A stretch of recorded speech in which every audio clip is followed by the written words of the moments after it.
And I'm beyond excited that I get to dive into this world finally, and I get to gush about it with you guys. Hello besties, welcome back to my channel. I hope you are all doing great, and today is another TBR video. I know that February is the shortest month, but we got the longer version this year, 29 days, but I feel like they went by like a flash. It was so fast. I was like, okay, what happened? Where did the time go? Give me back my days. The whole time I felt like I was competing against the clock, trying to finish all the books that I said I'm going to finish. But yeah, here we are.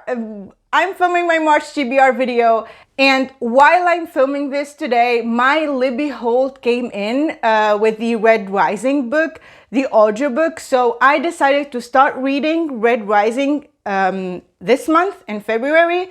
And I'm definitely going to continue on with the series during March. So I have put book 2 and 3, Golden Sun and Morning Star, on my March TBR. So I'm absolutely going to binge read the series, at least the first book in the saga, because I know that there are more books in the series. But the first 3 books in this Red Rising saga, I'm going to binge read them. And although I'm not a sci-fi person, sci-fi is just not my genre when it comes to reading books, but I don't have any problem with sci-fi movies at all. I even like them. And because I keep hearing the most glowing reviews from you guys too, a lot of you commented and said Red Rising is like a chef's kiss series, so I'm so excited to start it. And I refuse to read the synopses, of course, of this book. I know that it is an intense, darker version of the Hunger Games, but in space, and some people said it does not even compare. It's like up there, it's high up there, but I just want to be blown away and surprised, and I'm 100% sure this will live up to my expectations. At least I hope I do. And I'm beyond excited to dive into this world and to gush about it with you guys who already read it. And yeah, I'm finally reading the Red Rising saga during this month. And of course, you will see my Red Rising review on my February wrap-up. Of course, I will talk about it there. And I really hope I love this series as much as you do. And probably, as you already saw in my haul, I have received these beautiful Red Rising editions from Fairy Loot, so I want to read them and I want to discover the world by myself. And I don't want to read any synopsis. I kind of want to dive into it not knowing anything, exactly like watching the movies, because I know now that the trailers are not a trailer anymore. It's like a mini movie. The trailers now are spoiling people. They are spoilers, not trailers anymore. So yeah, I'm going to read Red Rising, and I'm 100% this will have to live up to my expectations. And I'm beyond excited that I get to dive into this world finally, and I get to gush about it with you guys. And yeah, the next books I want to read are These Infinite Threads and All This Twisted Glory. Where is These Infinite Threads? Yes. Second book in this Woven Kingdom. I love this series so much. I raved about this series a lot on my channel. I love this series. And All This Twisted Glory, I have pre-ordered the Waterstones exclusive edition, and it is on its way now. So I want to prepare for that. I want to reread These Infinite Threads in the month of March, and then jump straight into All This Twisted Glory. This is just one of the most beautifully written YA fantasies ever, and it is inspired by Persian mythology. And I mean, these are one of the series that make me still want to read YA fantasy, and I still am excited when something comes up, some new YA fantasy comes up, and I'm like excited to read it, because maybe it will be at the same level as these books and other YAs that I talked about before. In this book, we follow Elisa, who works as a servant, hiding her true identity. She's the long-lost heir to an ancient jinn kingdom, forced to hide in plain sight. So she's living in hiding. She's also hiding her powers, her true identity, until one day she meets Kamran, who is the crown prince, and Kamran is suspicious of Elisa at first, but as he learns more about her, he cannot stay away. He just becomes infatuated by her. He thinks that she's so beautiful. Her way of talking, her way of carrying herself, he's like, something is up. Something is not quite right with that girl. And there are prophecies foretelling the death of the king, Kamran's father, in some specific way that I will not mention. You need to discover it by yourselves when you read the first book, This Woven Kingdom. And I just love these books so much. I cannot wait to receive the third book because I think these are too short. It's like, this was like 300 something pages. It's 402 pages. And I thought that it was so short. I really do hope. But I saw the page count of the third book and I think it was around 400 pages too. I am so sad. It's so short and I needed more time with the characters. I hope that we get a lot of time on page with the characters that I want to see. I don't want to say anything, but definitely going to reread this, and then I am beyond excited that we are here. The day has come that I can read All This Twisted Glory finally, and I literally cannot wait to be reunited with these characters. Okay, let me stop rambling. Okay, next up, keeping up with the theme that I want to read more of my physical TBR and the special editions that I buy, I'm going to start reading The Fallen World series by Laura Thalassa. I received this box from Fake Raid. You saw me unbox it. And the first book is The Queen of All That Dies. I want to start reading this series this month. Maybe if I'm feeling in the mood, I will continue on with it. I don't know, but at least the first book in the series, it is a new adult fantasy romance, and it is a dystopia in this post-apocalyptic scenario. In this series, we follow Serenity. She is born in war, and the whole world is at war against King, I think his name is Lazuli, and he's the king of the Eastern Empire who has taken over the world. And you either yield to the king or you are his enemy. And no one knows much about him other than a series of facts that he cannot die and that he has not aged since the conflict began and that he wants to rule the entire world. And all her life, Serenity has only known bloodshed.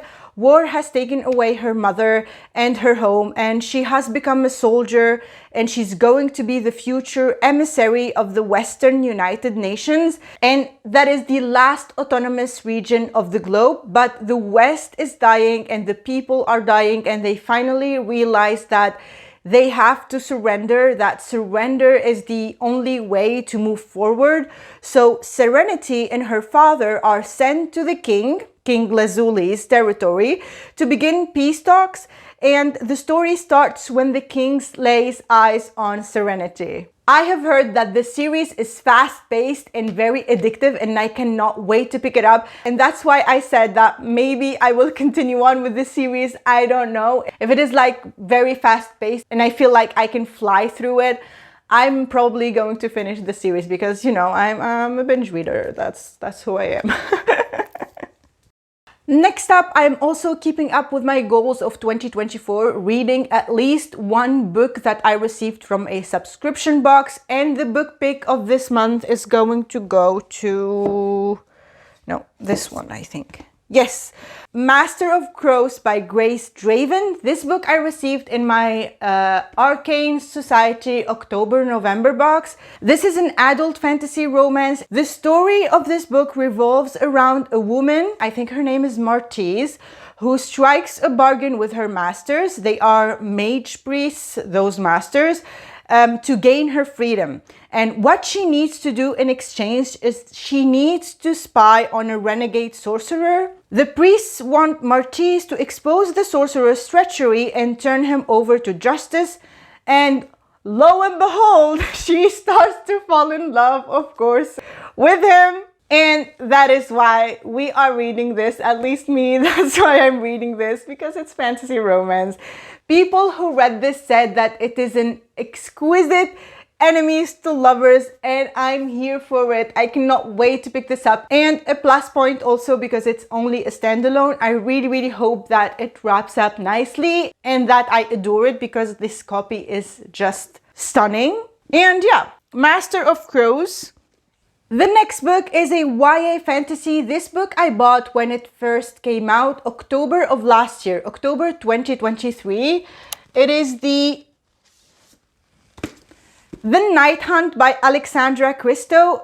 This is the author who wrote To Kill a Kingdom. I still didn't read that book yet, but I really plan to read it because I keep hearing that it is a great book. This one is a YA fantasy, and our main female character is the monster in the story, and that's what drew me in. Her name is Atiya, and Atiya is a monster who feeds on fear, and she was cursed for killing a human, and she lives in hiding to escape the wrath of the gods. And Silas is a herald who claims the souls of the dead, and the gods are punishing him for something, I don't know what it is, but he is stripped of his human memories. And when Atiya breaks a sacred law and the gods send monsters to hunt her, Silas offers her a deal to team up against them and bring down the gods to break his curse and avenge Atiya's family. And while trying to do that, accomplish that, they start falling for each other. I just thought that the plot is very unique, and I really hope it turns out to be a good read. So yeah, this is going on my March TBR, and can we just applaud this cover? This looks absolutely beautiful. Look at it. This looks so stunning. I love this cover. I think this is Silas. But the cover is absolutely gorgeous. I hope they do a special edition of this. I think this is Atiya. This is the monster that I'm talking about. And the next book that I'm going to read is a book that I got in my Fairy Trove sale haul. You already seen it before. It is This Vicious Grace. I'm so happy with myself. I'm keeping up with my goals, you know. Applaud for me.